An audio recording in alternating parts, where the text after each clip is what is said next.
The idea behind Half United is that every time you purchase a product, that's only half of what you're doing. The other half is with every product's purchase, you're feeding a child in need, and above that, you're uniting with all of our other supporters and customers, to really do what we think is going to be like, ending the global hunger epidemic.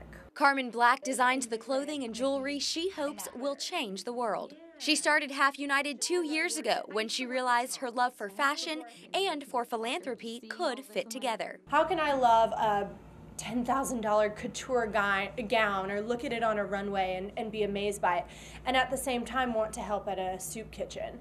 And what I came to grips with, the two worlds don't have to be separate. They can be connected. Black and a small team of friends run the nonprofit that has already provided 35,000 school lunches for needy children in Liberia, Cambodia, and Fiji. Half United gives through schools to keep the kids learning. Since a school lunch may be the only meal a child gets, it's incentive to go to class. Locally, Half United fights hunger and obesity by planting gardens at schools around Wilmington. Black said Half is all about helping children because they are the future. She hopes to fill their bellies with food and their minds with encouragement, education, and a sense of social responsibility. Do your half, do something, because if everybody who had the means to help somebody else would just do their part, there would be nobody in need, because we're all helping, we're pulling together. Half United adds hope by fusing fashion and food to fight hunger here and across the globe. In Wilmington, Asha Devay, WWAY News Channel 3.